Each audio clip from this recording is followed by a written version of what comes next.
Hello all. Welcome back to StayFitBuzz.com. My name is Sean Sinclair, as you know. Now, the weekend was fantastic because I got to speak to some of you for the first part of Saturday before enjoying the rest of the weekend. Now, after speaking to quite a few of you, it was quite, it was quite apparent that I could see where many of you were going wrong. And it comes down to diet. It's very easy for you to slip up when you start to become an intermediate or advanced fit buzzer, and you start to follow all these different things, you try all these different things, and at the same time, and what usually happens is you lose focus, and because you're not following one process of doing something, you get really lackluster results, and that's essentially what I think is happening with some fit buzzers. So today I'm just going to go over some really simple tips, almost the A to Z process of what you got to do in terms of your diet and how to fix your mindset for it. Because it really is simple, but hopefully some of the things I discussed today will help clear up your mind. If it doesn't clear up your mind, it will at least keep you on track. So, where does it all begin? Where does this all begin? Well, it all starts with the foods. It all starts with the foods you eat. So, today I'm going to use an example. If you read the Lifestyle Diet ebook, I took it from this. And in that ebook I used oranges as the example. I used oranges as the example on how foods are broken down and where you should start from in terms of the foods that you should be consuming the most. So if you go to the orange, that's what the orange looks like. Yeah, we all know that's what the orange looks like. It's an A-rated food source. It's grown from the roots of the earth. And it's also also makes for a great post-workout food source as well, due to the spiky elements, spiking your insulin when it needs to be spiked. So oranges are great. They're great for that. They're a natural food source, and in terms of all your foods, that's a great way to start. It should either be the animal, if you're not going to live in the jungle and eat the animals raw, then it should come close to it. And in terms of the foods, it should come from the ground. So, going forward and going down the food scale, B-rated foods. So this is when oranges get turned into unsweetened jam or jelly, as you may say it, and it will taste great. It will taste great on bread, or just spread across some sort of carb food source, crackers or whatever. But it's now B-rated because it's been processed. It's been processed, which means it's no longer natural. So it can no longer be an A-rated food source. It can be a good food source, but it can't be A-rated. So if you're gonna be eating stuff like this, then just understand that it's not gonna be the best. The best orange, and you won't get the best nutrients out of that. And going further down the scale, we have orange juice. So again, it's been processed, but it's still not natural. So the best orange juice is obviously freshly squeezed from the oranges themselves. But the processed stuff does taste nicer because of the stuff they put in it. But that everything they put in it, turns it into a more unnatural food source. So therefore you get less benefits from the nutrients that you'll be gaining from the food that you eat in this situation. And last but not least, we have sweets. So anything that's sweets or cakes or cookies, they're going to be E/F rated. So in terms of foods, that's how it all works. That's how it all works, to keep it really, really simple.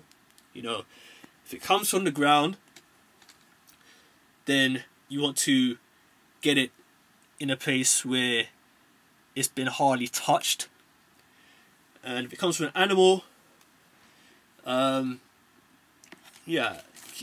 but clean. I wouldn't advise you to eat raw animals like those in the jungle, how they eat each other. Anyhow, that's just the normal A/F rated foods. If you're going to base your food on anything, and if you want to get your best results, go A-rated 80% of the time and you won't go wrong. Now the next thing you got to do is, whenever you can, shop at this place. So Whole Foods Market, or Farmers Market, or health food store. These are places where you're gonna find a lot of the A-rated foods.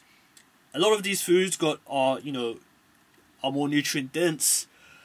They're more natural. There's organic there, and there's more variety. And that's what you need. You need variety, which most supermarkets will lack. Most average high street supermarkets will lack. Now, you won't find a lot of these food stores. You won't find a lot of them in many places. A lot of them are rare to find. I know they're opening up a lot more in many different places now, but they are still rare to find in comparison to your average high street supermarket. So whenever you can, shop in that place. And the next thing you want to do in terms of your foods, you want to eat more nutrient dense food, because eating crap makes your body work harder than it needs to by lending energy to creation of digestive enzymes, which will drain you of your which essentially drains you. It essentially drains you of the energy that could be used for other things around your body, which in turn makes you more productive and makes your day more productive. Now, it's not a bad thing to eat, C-rated or D-rated foods. You just don't want to be doing that for long periods of time. You just don't, because doing so will or can aid you, and obviously doing so will make you fat and put on fat in unwanted places. So the name of the game is moderation. But in general, you just want nutrient dense foods. Now I'm going to go a bit further into this in terms of nutrient dense and break down exactly what I mean here. So this is a quote that you've seen me write at the end of certain emails or in certain videos. If you're on Operation S-Curve, you would have seen this written a lot because it's important. Now, macronutrients will determine what you will lose or gain, and total calories, the total amount of calories that you consume at the end of the day, will determine how much you will lose or gain. Always keep that in mind, because it's just a really simple thing that you can keep in your mind that will just tell you and remind you of where you're going wrong or why you may be going wrong. Alright? So for example, this is taken in I wrote this here today because this was a topic that was covered over the weekend, speaking to certain fit buzzers who were doing just this. So your goal may be to grow the size of your muscles or bulk up your butt. S-curve, just get bigger because you want it to grow. You don't want it to be flat no more. You want your S-curve. Part of that will involve increasing your protein intake. Now, chicken is a super fantastic source of protein, and it should be a part of that, without a doubt. However, you will have to eat a lot of chicken in order to reach your protein intake goals. Doing that may make you, you might get sick of chicken, just eating all the stuff, or you can't. I wouldn't say you get poisoned or anything like that from eating too much, but it's just not good to eat too much of one thing. Now, chicken is fantastic. It really is. But there's a few things you got to do if you want to get the most protein out of it, without consuming the excess calories that would come from chicken. Now, chicken is mostly protein, and you'll see why in just a moment. There's a few things that you should do to your chicken in terms of getting the most protein out of it. So most of you will know you have to remove the skin. You don't have to do it all the time, but it's a good thing to do. And it says here I've talked about eating more breast than thigh. Now let me show you why. Now the thighs in chicken tend to be more higher in fat than the breasts, and I'm going to show you an exact example. So this was taken today. I did a random, because I already knew this, but I did a random check on just normal A-rated chicken. So this is chicken breast. Right, this is from just a normal high street supermarket. Now, if you look at the two arrows, one's pointed towards protein, one pointing towards fat. Now, the protein intake protein within chicken is very high. You can see this here, extremely high. And if you look at the fat is quite low. Yeah, 1.7 grams on the first chart there. So it's high protein, low in fat. Perfect. Perfect. This is chicken breast. Now, if we go down and if we have a look at the chicken thigh, bit of a difference. So protein is still high, however, it's slightly lower. It's slightly lower than the chicken breast, and there's about 4 or 5 times more fat content than the chicken breast. This is why you need to consume chicken breast, A-rated, non-processed chicken breast. I'm talking about the actual bird. You know, get the real bird, not the processed stuff. It's very easy to go for the processed stuff because most of the time it's more done for you. But there's a lot of crap inside that stuff, and that really can affect your results in the long term if you keep consuming it for long periods of time. And another thing you want to do is you always want to broil, grill, or roast it. Don't fry it. Just don't fry it. Key word there, fat. You know, fat, which you don't want. So that's the breakdown of the meaning of macronutrients and total calories and getting the best out of foods and, you know, understanding what nutrient dense foods are. That's just one example, just via chicken. There's many other examples I could give, but if you're gonna get chicken and you want to have more protein, that's one way to go about getting the best out of it, so you can go nutrient dense. Now let's talk about your portions for a moment. So yeah, this is another reason why you want to vary your food sources. Now, this is if you're on the program, you might have seen this. As you can see, this is just a normal portion breakdown of your meals. So so in the majority of the meals, they're all going to be spread out evenly, apart from the times around when you work out. So it would make sense to eat fruits around the times you work out, pre-workout period and post-workout period. That makes perfect sense, to eat fruits on their own. Right? So what will you be eating in the rest of the meals? Okay.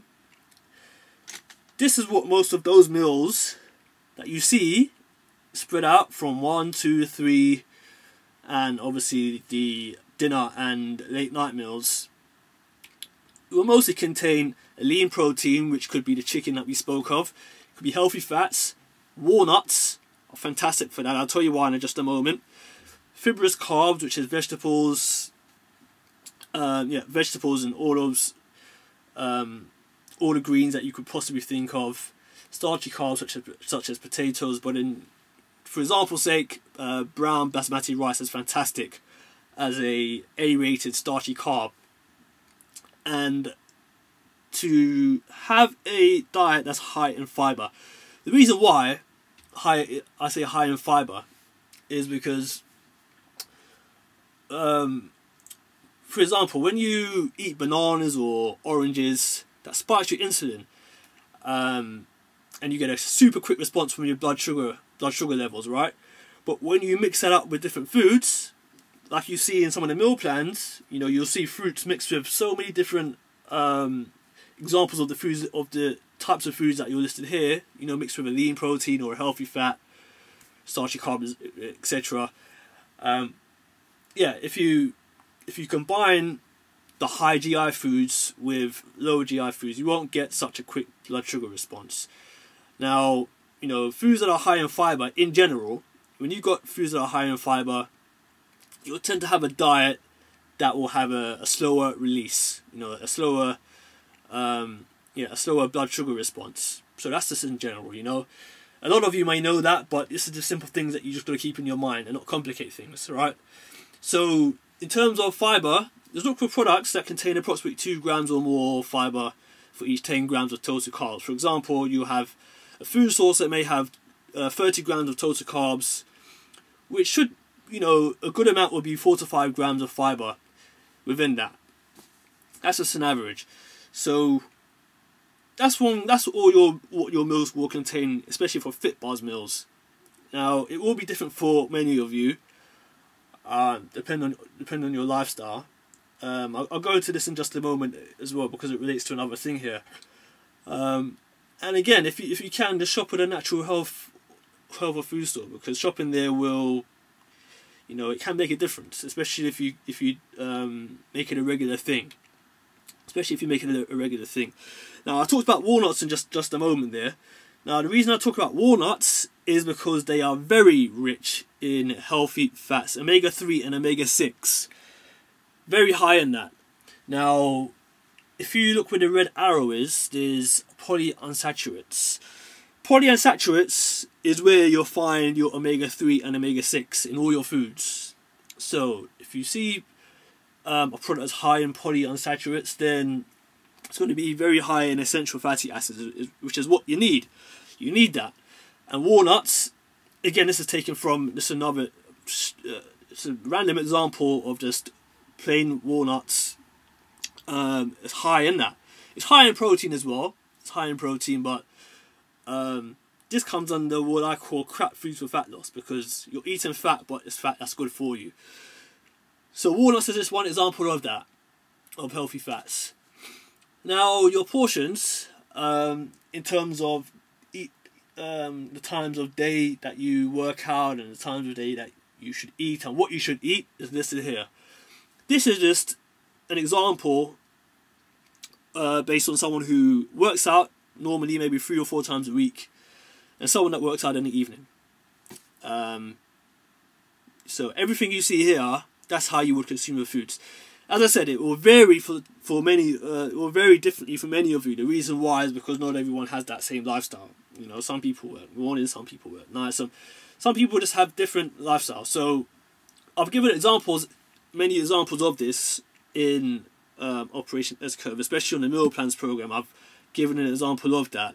It's on the website as well, but Operation S-curve just has everything there for you. You don't have to search around for anything. So I've listed it there. Now, the last thing I want to cover is how to work out how much calories to consume. Many people find this very helpful because it's so simple. I wouldn't recommend to complicate it too much. There is a complicated version inside the Lifestyle Diet ebook. Some people like it, some people don't. Some people like the simple, some people and just like this chart here. So if you want to work out how much calories to consume, just go by this chart to keep it really basic. Remember, this is K.I.S.S. This video is all about keeping it simple. So the example that I gave in this situation was a 160-pound individual trying to gain small amounts of muscle. They want to be lean, but they want some size as well. Now, I've gone over the macronutrients and how to make your food more nutrient dense and where to buy your foods and what your meals should contain. You know all of that now. The only thing you need to do is work out how much calories you need a day within all of that. This does it for you. So what you'll do is you'll work out, you'll stand on the scale and work out your pounds or your kilograms, and you times it by the numbers that you see there, and it gives you your result and how much calories you should have on average a day. It's as simple as that. It's as simple as that. So I'm going to end this video now. I'm going to post some new videos. I'll post some really, some really interesting things that I think will help you. But in terms of your diet, follow this video. Follow this video. It'll help you, and you'll do well just by following the basics that I've mentioned and talked about here. So I'll see you in the emails during the week. Until then, keep having fun, keep fit buzzing, and keep living the lifestyle. I will see you later. Bye bye.